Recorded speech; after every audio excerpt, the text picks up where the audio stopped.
Hello and welcome to the first ever collective energy update. My hope is that this is the first of many to come, and I'm excited to bring through what March 2024 has in store for us. March is really about reconnecting with our why.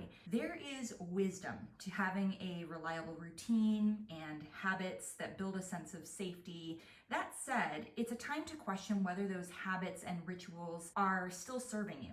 What were they supposed to help you do?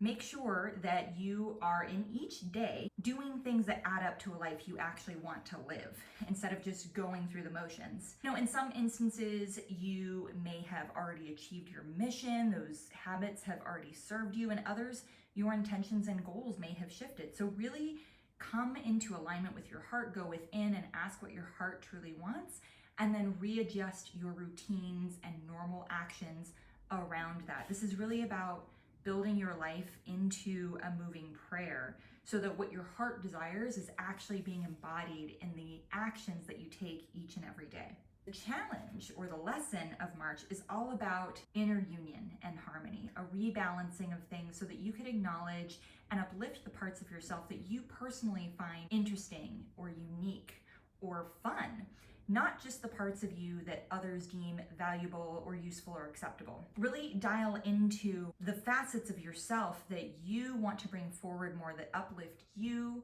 that give you a sense of shine, and that build more fun and curiosity into your life. March will also ask you to examine your shadows, programming around money and material abundance. Now, this is not only about money, this can be about your time, about physical manifestations, also have to do with the root chakra, so anything related to your sense of stability and security. But this is really a time to take note of how you are actually spending your time and money so that it aligns with this living prayer life that you are being asked to build. Now, for those of us in the United States of America, we are in that lead up time to federal tax season, so this could be a nudge to go ahead and get started on that. But whether it's doing your taxes, doing your monthly budgeting, or reconciling expenses, instead of just going through it with an attitude of, I just want to get it done, really let it illuminate what you value and identify areas where maybe you're spending more than is personally meaningful to you. If you say, I don't really think clothes are that important, but you find that you're spending a good chunk of your income on clothing, then either your self-perception needs to shift so that you can feel comfortable spending that money, or there needs to be an action taken where you kind of reallocate some of that clothing spend to things that you actually find valuable. When I was pulling cards, I had quite a few tickles in my throat.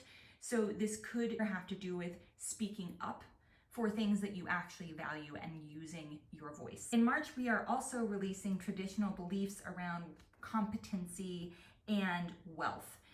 So this doesn't mean that in March we're all going to become impoverished idiots. Rather, it means that instead of judging our ability by traditional measures like exam scores or completing a course, we are going to rely more on our internal sense of confidence. For example, using words in a new way. A couple years back, remember when literally didn't mean literally anymore by the textbook definition? We created this new contextual meaning for it. There's going to be a lot of putting your own spin on things and finding your own groove in offering your value. An exercise that can help you illuminate this a little bit is if you offer a service or a product to someone, or even just a favor like babysitting for your neighbors, instead of requesting money in exchange, you could instead request, hey, could I borrow your lawnmower for a week? I have some house upkeeping to do and I don't have one. Or requesting a referral or a solid review in exchange for giving someone a service. These are some unique ways that still provide value for us without being an instant monetary transaction. This month, we are also embodying more of our experimental energy. This is all about trying a bunch of different things, and in particular, trying things that we are emotionally led to, where we just have that ping of inspiration or curiosity or passion for something.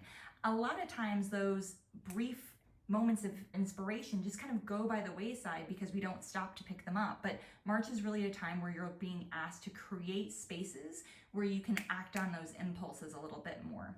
Pay attention to what you actually find interesting or useful rather than what others are selling you or telling you is interesting. Follow your inspiration, follow your curiosity, and expand your sense of fun and wonder in this month. Now, the final guidance coming through here is all about being discerning when it comes to either diving head first into something, full hook, line, and sinker, or bringing something to a rather final end.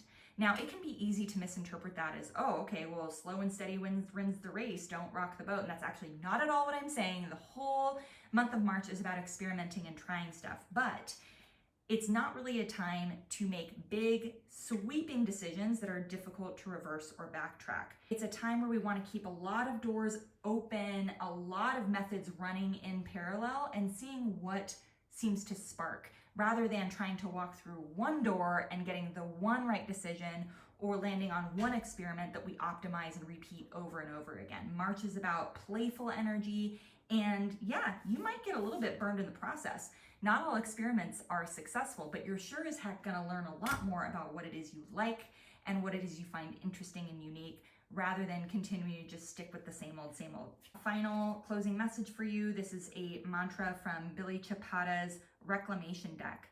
I am allowed to pluck myself from places that suffocate me so that I can replant myself in other places that grow me. If that's not an invitation for you to take stock of where you are spending your precious time, energy, and resources on this planet, then I don't know what is. Really consider the spaces you want to call home versus those that have just sort of been your home for a while, and try some new things out, follow those passions, and see where March takes you. I'm so excited for this month, and I'm so excited for all of you. I hope this helps. Take care.